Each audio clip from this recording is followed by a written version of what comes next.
राधे राधे बच्चा लोग, क्या हाल चाल। उम्मीद करता हूँ आप सभी लोग ठीक होंगे। आपका फिर से स्वागत है आपके अपने चैनल KKSG 2016 पर। तो आइए आज स्टार्ट करते हैं एक नई वीडियो जिसमें हम पढ़ेंगे image is form by convex lens. और इसको हम पढ़ेंगे रिलेट करते हुए किससे भाई, कॉनकेव मिरर से, क्योंकि इसकी जो प्रॉपर्टीज है इमेज फॉर्मेशन की वो लाइक एज किसके है भाई, कॉनकेव मिरर के। तो आइए स्टार्ट करते हैं। सबसे पहले पढ़ेंगे रूल, ये रूल क्या होते हैं कॉन्वेक्स लेंस में इमेज फॉर्मेशन के। तो यहाँ हमारे पास 3 रूल हैं। तो पहला रूल क्या कहता है, पहला रूल कहता है कि अगर कोई ray parallel to the principal axis जा रही है, कहाँ जा रही है भाई, parallel to the principal axis जा रही है, तो वो कहाँ से पास होगी, फोकस से पास होगी। दूसरा रूल क्या कहता है भाई, अगर कोई रे ऑप्टिकल सेंटर से होते हुए जा रही है तो वो as it is same direction में आगे की तरफ बढ़ जाएगी। तीसरा रूल कहता है जब कोई रे फोकस से पास होगी, कहाँ से पास होगी, फोकस से, तो वो क्या जाएगी, parallel to the principal axis जाएगी, parallel to the principal axis जाएगी। तो थोड़ा सा देखो क्या लिखा हुआ है उसे पढ़ देते हैं। A ray of light which is parallel to the principal axis of a convex lens passes through its focus after refraction the lens. तो कहने का मतलब है जब भी कोई ray parallel to the principal axis जाएगी वो फोकस से पास होगी, किसके बाद, रिफ्रैक्शन के बाद। किससे भाई, लेंस से। लेंस से जब रिफ्रैक्ट होगी वो, तो वो फोकस से पास होगी। दूसरा, a ray of light passing through the optical centre of a convex lens goes straight after refraction through the lens. तो इसने क्या बोला, ए रे ऑफ लाइट, जो रे ऑफ लाइट है वो पास होगी ऑप्टिकल सेंटर, किसके ऑप्टिकल सेंटर है, कॉन्वेक्स लेंस के ऑप्टिकल सेंटर से, तो वो स्ट्रेट चली जाएगी कब, after passing after refraction through the lens, lens से रिफ्रैक्ट होने के बाद। तीसरा है भाई, a ray of light passing through the focus of a convex lens becomes parallel to its principal axis after refraction through the lens. जो ray है focus से पास हो रही है वो रिफ्रैक्शन के बाद क्या हो जाएगी, पैरेलल हो जाएगी, किसके, प्रिंसिपल एक्सिस के। तो उम्मीद करता हूँ तीनों रूल क्लियर होंगे। तो अब चलते हैं थोड़ा आगे की तरफ। तो अब हमारे पास सामने जो है, तो इसमें क्या है, इसमें हम पोजीशन देखेंगे, ऑब्जेक्ट की पोजीशन कौन कौन सी हो सकती है और कौन कौन सी पोजीशन पर किस तरीके की इमेज हमें मिलेगी। सबसे पहली पोजीशन होगी बिटवीन C एंड F, दूसरी पोजीशन होगी एट F, तीसरी पोजीशन होगी बिटवीन F एंड 2F, चौथी पोजीशन होगी 2F डैश, और पांचवी पोजीशन होगी बियॉन्ड 2F डैश, और छठी पोजीशन होगी एट इन्फिनिटी। तो ये हमारी 6 पोजीशन रहेंगी और इनकी जो इमेज बनेगी वो सेम उसी तरीके से बनेगी जैसे कि वहाँ हमने देखी थी, किसमें भाई, कॉनकेव मिरर के केस में देखी थी। जो बिटवीन C एंड F थी उसकी इमेज कैसी बनती थी, वर्चुअल एंड इरेक्ट और बिहाइंड द मिरर, और यहाँ बनेगी बिहाइंड द ऑब्जेक्ट। चलो एक एक करके सभी चीज़ों को देखते हैं। उम्मीद करता हूँ 6 की 6 पोजीशन आपको क्लियर हो गई होंगी। तो आगे बढ़ते हैं। तो ये है हमारे 6 केसेज कि इनमें इमेज किस तरीके से बनती है। तो सबसे पहले देखते हैं कि इमेज का साइज क्या होगा, पोजीशन क्या होगी और नेचर क्या होगा। फिर सीखेंगे कि वो किस तरीके से बनती है। सबसे पहले अगर ऑब्जेक्ट रखा हुआ है बिटवीन F एंड, सॉरी यहाँ देखो थोड़ी सी गड़बड़ है, between F and optical centre, या तो C लिख देना, बिटवीन F एंड C, ठीक है। तो ऑप्टिकल सेंटर, तो जो इमेज बनेगी कहाँ बनेगी भाई, same side of the object, जहाँ ऑब्जेक्ट रखा हुआ है उसी की तरफ हमारी इमेज बनेगी। और कैसी बनेगी, एनलार्ज, यानी कि बड़ी बनेगी ऑब्जेक्ट से। तीसरा यानी कि उसके नेचर कैसा होगा, वर्चुअल एंड इरेक्ट होगा, जैसे कि ये हमारा फर्स्ट वाला केस है।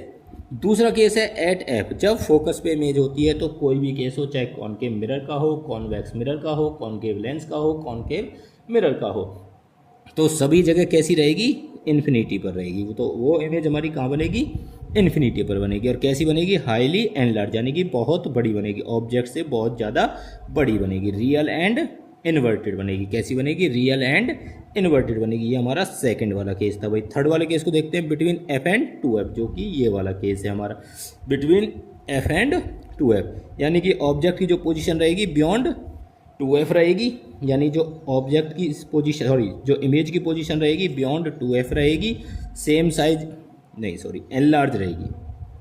तो कैसी रहेगी, एनलार्ज रहेगी, रियल एंड इन्वर्टेड रहेगी। नेचर कैसा रहेगा, रियल एंड इन्वर्टेड रहेगा। उसके बाद है भाई एट 2F, जब इमेज हमारा फोकस यानी कि दोगुनी दूरी पर रहेगा, तो इमेज कहाँ बनेगी, 2F पे बनेगी, same size as the object बनेगी, ठीक है, रियल एंड इन्वर्टेड बनेगी। तो इसी तरीके से फिफ्थ केस है, जब बियॉन्ड कहाँ होगा 2f से पीछे ऑब्जेक्ट रखा होगा तो इमेज कहाँ बनेगी, बिटवीन f एंड 2f बनेगी, डिमनेस बनेगी और रियल एंड इन्वर्टेड बनेगी। छठा केस है इन्फिनिटी वाला। इन्फिनिटी वाला अपोजिट हो जाएगा किस वाले केस का, सेकंड वाले केस का। जब ऑब्जेक्ट फोकस पे था तो इमेज इन्फिनिटी पे बन रही थी, अब इन्फिनिटी पे है तो फोकस पे बनेगी। तो कैसी बनेगी, हाईली डिमनेस बनेगी, रियल एंड इन्वर्टेड बनेगी। उम्मीद करता हूँ 6 के 6 केस आपको क्लियर होंगे। तो अब देखते हैं कि इमेज किस तरीके से फॉर्म होती है। तो सबसे पहले समझते हैं पहले वाले केस को। एक मिनट,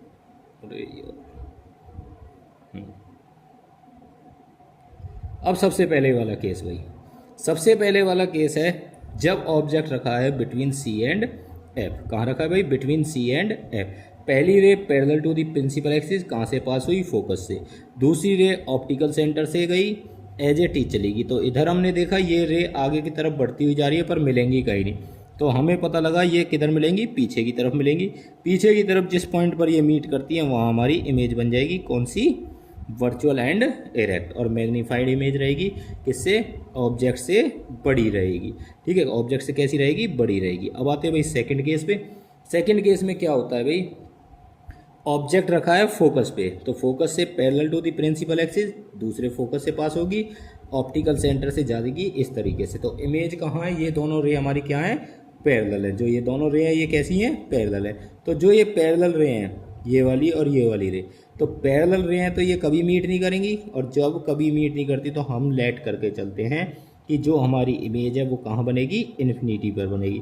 अब आते हैं हम थर्ड केस पर। थर्ड केस हमारा क्या कहता है भाई, एक मिनट यार, थर्ड केस कहता है भाई जब ऑब्जेक्ट रखा हो कहाँ भाई, बिटवीन एफ एंड 2f। तो कैसी इमेज बनेगी भाई, लार्ज बनेगी, रियल एंड इन्वर्टेड बनेगी। तो पहली ray parallel to the principal axis कहाँ से पास होगी, फोकस से। दूसरी ऑप्टिकल सेंटर से, जहाँ ये मीट करेंगी वहाँ हमारी इमेज बन जाएगी। तो नेक्स्ट केस आता है हमारा फोर्थ वाला केस है। फोर्थ वाला केस क्या कहता है, जब ऑब्जेक्ट हमारा कहाँ रखा हुआ है, एट 2f। ये हमारे जो कॉनकेव मिरर का सेंटर ऑफ कर्वेचर वाला केस था, ये एट c वाला केस था। तो सेंटर ऑफ कर्वेचर पे जब ऑब्जेक्ट होता था तो सेम साइज की इमेज बनती थी, तो यहाँ भी सेम साइज की इमेज बनेगी, रियल एंड इन्वर्टेड बनेगी। और पैटर्न वही रहेगा, पहली ray parallel to the principal axis, focus से पास होगी। दूसरी रे सेंटर ऑफ कर्वेचर से जाएगी, एज इट इज चली जाएगी। ठीक है, तो ये हमारा चौथा केस था। पांचवा केस बियॉन्ड 2f है, सेम इसी तरीके से। और जो छठा केस है हमारा, पांचवा केस ये था हमारा, और छठा केस ये वाला था जब ऑब्जेक्ट इन्फिनिटी पे होता है। तो उम्मीद करता हूँ लेक्चर आपको अच्छा लगा होगा। जहाँ भी लेक्चर में आपको दिक्कत लगे, कोई भी समस्या लगे, आप हमें कमेंट करें, आपकी कमेंट का जवाब दिया जाएगा और समस्या का सॉल्यूशन किया जाएगा। अब नेक्स्ट स्लाइड में हमारे यूजेज ऑफ कॉन्वेक्स लेंस। तो कॉन्वेक्स लेंस का यूज हम कहाँ कहाँ करते हैं। सबसे पहले मेकिंग ए सिंपल कैमरा। तो जो कैमरे में लेंस यूज होता है वो हमारा क्या होता है, कॉन्वेक्स लेंस होता है। दूसरा एज मैग्नीफाइंग ग्लास। जो मैग्नीफाइंग ग्लास सभी ने देखा होगा, ये जो ग्लास होता है जो छोटी चीज़ों को थोड़ा बड़ी करके दिखाता है, उसे हम सिंपल माइक्रोस्कोप भी बोलते हैं। तो जो उसमें लेंस यूज होता है वो हमारा कौन सा होता है, मैग्नीफाइंग ग्लास में जो लेंस होता है वो कौन सा होता है, कॉन्वेक्स लेंस होता है। Use in microscope, telescope, slide projector. जो स्लाइड प्रोजेक्टर होते हैं, टेलीस्कोप होते हैं, माइक्रोस्कोप होते हैं। माइक्रोस्कोप क्या होता है, जो छोटी चीज़ों को बड़ा करके दिखाए। टेलीस्कोप क्या होता है, जो अंतरिक्ष की चीज़ों को हमें छोटा करके दिखाए। एक तरीके से बोल सकते हैं बड़ी चीज़ों को छोटा करके दिखाए। और तीसरा है स्लाइड प्रोजेक्टर। स्लाइड प्रोजेक्टर क्या होते हैं, जैसे स्लाइड शो चलता है ना, पर्दे पर दिखाते हैं फिल्म वगैरह, तो वही हमारा स्लाइड प्रोजेक्टर होता है। तो उसमें भी हम किसका यूज करते हैं, कॉन्वेक्स लेंस का यूज करते हैं। Convex lens are use in spectacle. जो चश्मे वगैरह होते हैं, आई डिफेक्ट्स होते हैं, उनमें भी हम किसका यूज करते हैं, कॉन्वेक्स लेंस का यूज करते हैं। अब जो आई डिफेक्ट होता है, कौन सा आई डिफेक्ट होता है भाई, वो होता है हाइपरमेट्रोफिया, लॉन्ग साइडनेस। लॉन्ग साइडनेस में यानी कि दूर की चीज़ें क्लियर दिखेंगी, पास की चीज़ें हमें क्लियर नहीं दिखती।